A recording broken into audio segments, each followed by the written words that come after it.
what I don't trust, I will try to control. And I don't physically try to control people, but here's what can so easily happen to me.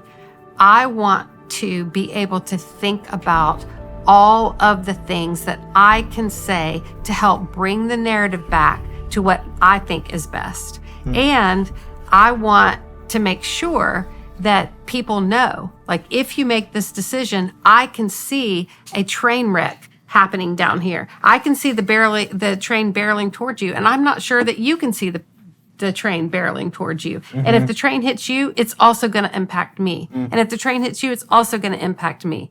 And so it's not necessarily that I want to control what you do. I just want to control the things that feel out of control so that I can bring some sense of peace and security back into my life. Which I guess would be controlling, to use a term, the world, but you're really trying to control yourself. And I would want to honor for a moment, no matter what your motive or modus operandi is, you're really trying to keep yourself safe, don't you think? Even if you say it's unhealthy at one level, I watched that whole thing go out and then it came right back to you.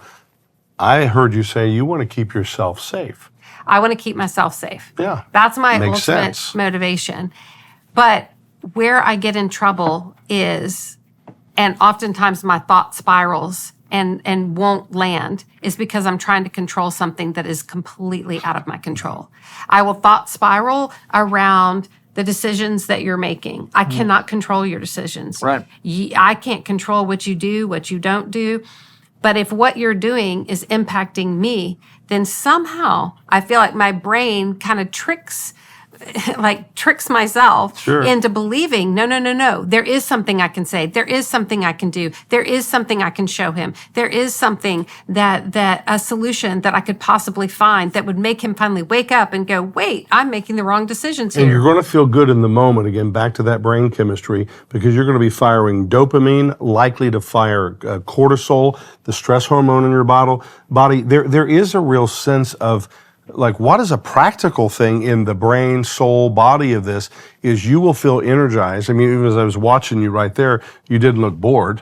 It was like, I can do this. And I felt even the level vocally pitch up. And it's like, in that moment, I'm firing quite a bit of neurochemistry that I will get a buzz off of, right? It's very practical in the body. I don't know. I don't know if I feel a buzz off of it, but you're probably right. It's like some kind of energy, and I don't know what to do with this energy. Yeah. And a lot of times it happens late at night, and so I will want to process with someone late at night. You know, I'm married now to an amazing man named Chaz, but he gets super tired at about 9 p.m. at night.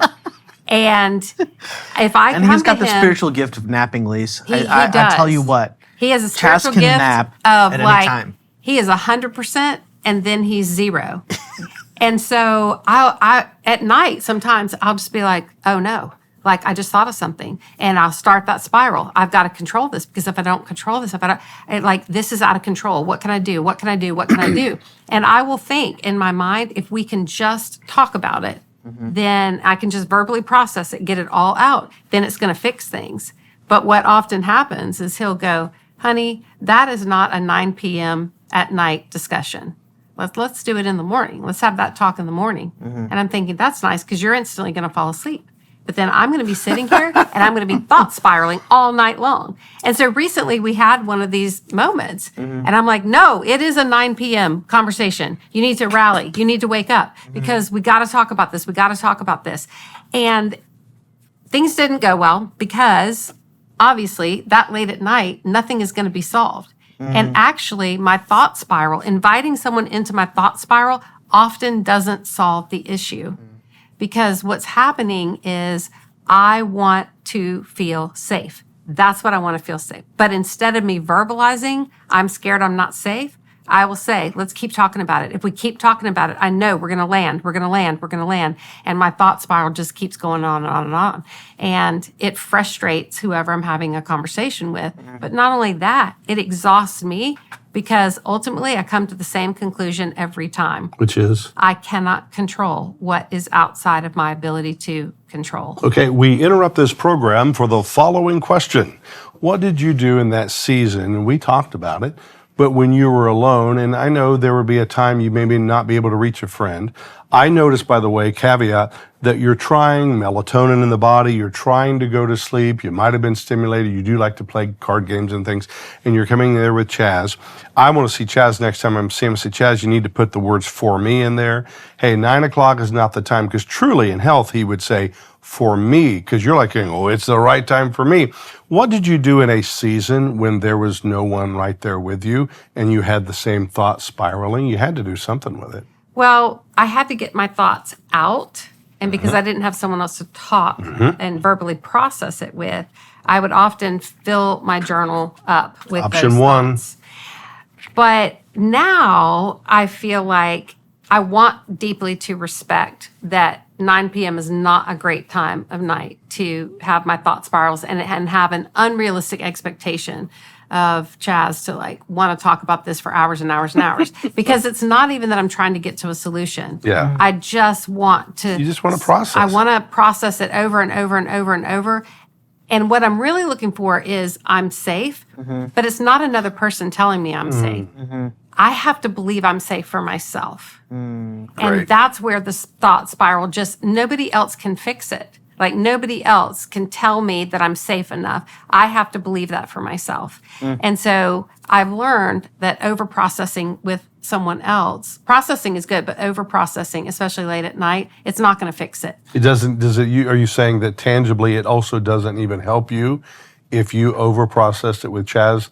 Is there an element that it would actually not help you? Well, it helps me because I feel like then someone else can be invited into the stress I feel and commiserate with me. Share that cortisol right away. But I had an epiphany the other day. Oh, I can't wait. And this was really, really helpful. When I'm having those thought spirals, I have realized if I acknowledge what worst case scenario is, and I acknowledge what best case scenario is, and I literally say out loud to myself, right now, this moment, it's not worst case scenario, it's not best case scenario, it's in the middle. So I got to bring my thoughts into the middle. And when I bring my thoughts into the middle, I'll say, is there something within my control I can do right now or add to my to-do list tomorrow? If there is, write it down.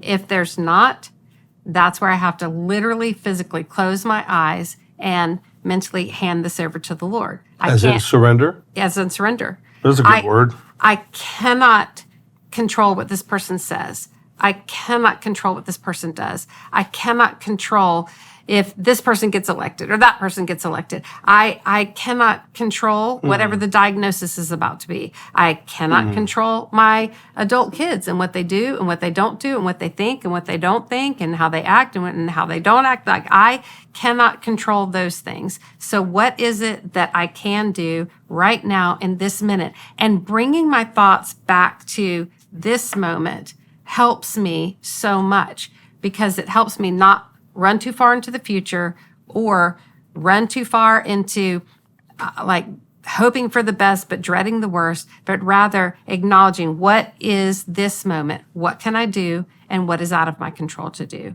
And that has helped me a lot. Well, you just saved money, truthfully. No, not being silly here at all. There is a book actually with this title, don't worry about it, that's called Self-Therapy. I watched you just practice Nehemiah 5:7. Just let it go. It's God's word. And so I took counsel with myself.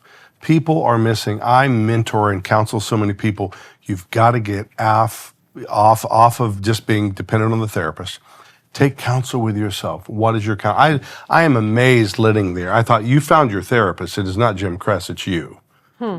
Therapeuo, right, in Greek, thy heal. Then 2 Corinthians 10:4-5. There can be strongholds of thought spirals. Why not? And I demolish those. It's not Jesus coming to demolish those. It's not Chaz. By taking every thought, how many? I literally sit there and watch this. And I hope our viewers and our listeners caught that you were taking literally I watched you name them, every thought captive. And I know because of you and your faith, and you made them obedient to Christ, who is the way, the truth, and the life. And you said, you landed the plane and said, thought, here you are, like me taking this pen and laying it on the Word of God and saying, this is what's true. And then I watched you, even as you're on this podcast, self-regulate.